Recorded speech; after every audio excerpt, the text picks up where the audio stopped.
Jeff Bezos shunday deydi: agarda siz yangi narsalarni sinab ko'rishdan to'xtagan bo'lsangiz, demak rivojlanishdan ham to'xtagansiz.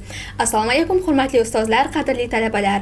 Universitetimizda tahsil olib, o'z iste'dodi va intilishlari evaziga e'tirof etishga arzigulik natijalarga erishayotgan yoshlarimiz haqida so'zlovchi Iste'dod loyihasining navbatdagi sonini e'tiboringizga havola etamiz. Loyihamizning bugungi mehmoni Termiz davlat universiteti iqtisodiyot fakulteti sirtqi ta'lim 5-bosqich talabasi, Surxondaryodagi ilk marketing agentligi asoschisi va rahbari Jasur Ahmedov. Assalomu alaykum. Va alaykum assalom. Xush kelibsiz. Rahmat, taklif uchun. Avvalambor Jasur, marketing sohasi nimaligi haqida qisqacha to'xtalib o'tsangiz. Marketing sohasiga o'zi ta'riflar ko'p, 3000 ortiq ta'riflar bor marketingga. Eng asosiy ta'rif marketing bu iste'molchini muammolarini o'rganib, unda qanaqa kamchiliklar bor, kutuvlar qanaqa degan muammoni o'rganib, unga taklif, ya'ni xizmat yoki produkt ishlab chiqarib, o'sha produkt bilan iste'molchini muammosini foydali hal qilish jarayoni hisoblanadi. Jasur, bu sohani tanlashingizga nima sabab bo'lgan? O'zim umuman marketing sohasini tanlab kirmaganman, bu tasodifiy kirib qolish bo'lgan. O'sha 21-yilda universitetga kirib bo'lganimdan keyin IT sohasini o'rganaman degan reja bo'lgan. O'sha IT sohasidan keyin 2 oycha dasturlashga borib ko'rganman. Dasturlash sal menga to'g'ri kelmagan, qiynalganman. Shundan keyin Najot ta'limda reklamasini ko'rib qolganman. Unda 2 oy ichida IT sohasidan biri ismimni o'rganing degan reklama bo'lgan va talabi telefon bilan kompyuteringiz bo'lsa yetarli degan bo'lgan. Men o'shani telefon bilan kompyuter bo'lgan, o'shanda ya'ni o'sha maqsadni tez amalga oshirish uchun qulay taklif bo'lgan. Shuning uchun ismimni o'rganishni boshlaganman 21-yilda boshlab. Aha, tushunarli. Surxondaryodagi ilk marketing agentligini ochishdagi eng katta qiyinchiligingiz nima bo'lgan? Xo'p, o'zi marketing agentligi qilish rejada bo'lmagan. Chunki nimaga? Bizning oldin Surxondaryo marketing agentligi bo'lmagan. Qanaqa? Misol uchun reklama agentliklar bo'lgan yoki kontent bilan shug'ullanadigan komandalar bo'lgan, lekin jamoalar bo'lgan, lekin nima deydi, DNKsida marketing bo'lgan agentlik bo'lmagan. Biz ya'ni o'sha yo'lda birinchi bo'lib bosib o'tayotganimiz uchun bizda qanaqadir ustoz yo'q, o'rganadigan qanaqadir mentor yo'q. Shuning uchun yangiliklar qilishga yangilik qilish qiyinroq bo'lgan.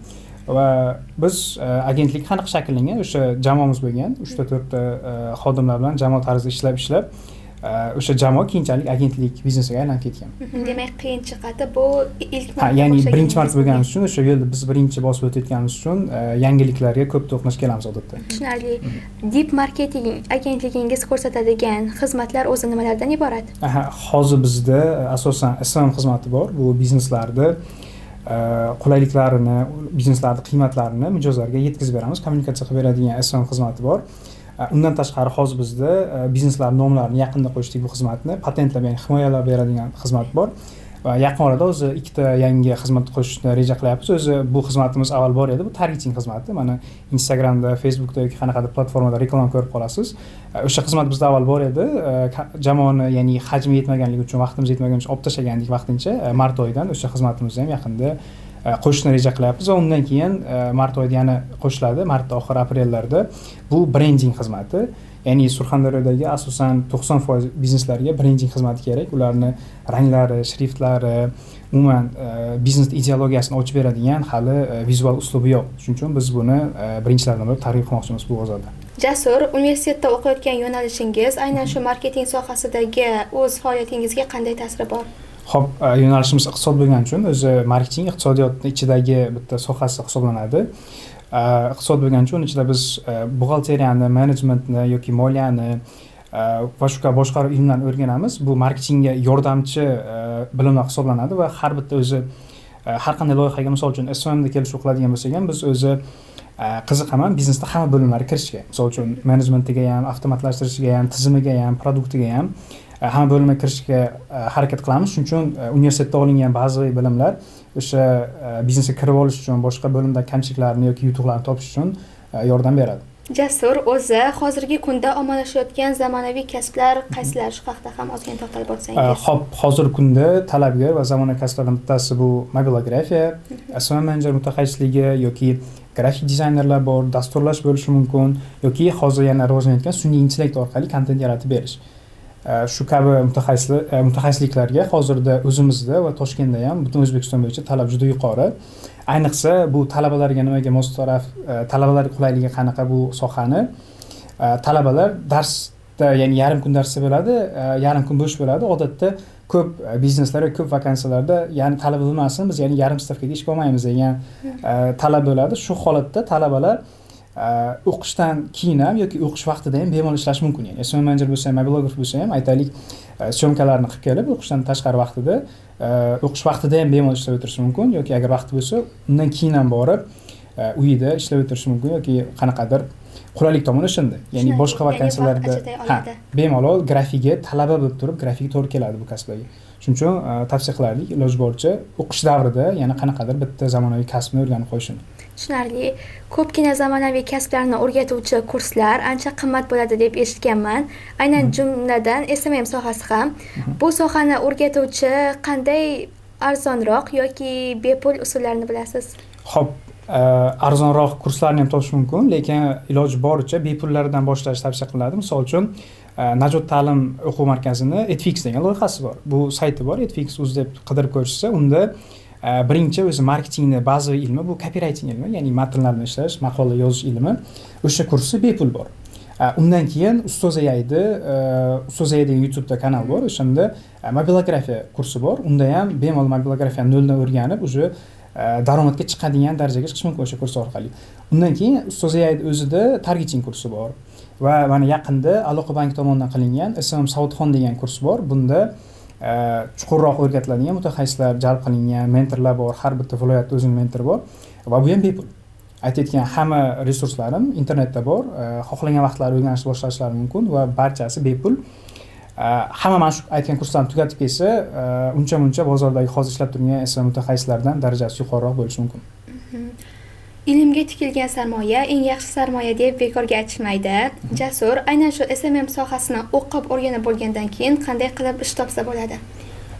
Xo'p, o'zi sohani tugatib yoki kursni tugatib ish qidirish kerak emas, jarayonda qidirish kerak. Misol uchun 2-3 oylik kurs o'qishni boshlagan bo'lsa, birinchi oyda o'zida misol uchun Telegram kanal ochib, o'ziga blog ochib, misol uchun men bugun qanaqadir kontent qilish darslarini o'rgandim degan 1 oylik kanal yuritib borsa, blog yuritib borsa va 1 oydan keyin o'sha 1 oylarda o'zi ba'zi ilmlarni o'rgangan bo'ladi. So'ngda taklif bilan chiqish kerak. Ya'ni bizneslarga borish kerak. Misol uchun bu tanishi bo'lishi mumkin, yaqini, qo'shnisi bo'lishi mumkin yoki umuman begona bo'lsa ham ro'yxat qilib, misol uchun o'ziga yoqadigan biznes sohasi. Aytaylik, menga ta'lim sohasi yoqsa, men Termizdagi ta'lim bizneslarini ro'yxatini qilaman-da, o'shanga taklif bilan boraman. Misol uchun men SMMda o'rganishni boshladim, 1 oy bo'ldi. Mana shu narsalar bilaman va hozir yana o'rganishni davom etyapman. Keling shu davrda sizga bepul ishlab beraman. Kurs tugatgunimcha. Misol uchun 2 oydan keyin kursimni tugatsam, yana o'tirib qaytadan kelishuv qilamiz o'sha oylikka. Lekin boshida loyiha topish uchun SMM menejer bo'ladimi, mobilograf bo'ladimi, tekin ishlash kerak boshida. Tushunarli. Tavsiya qilinadi. Tushunarli. Jasur, nima deb o'ylaysiz? Sizningcha sun'iy intellekt kelajakda marketologlar ishini yengillatadimi yoki qaysidir ma'noda xavf tug'diradimi? Yengillatadi.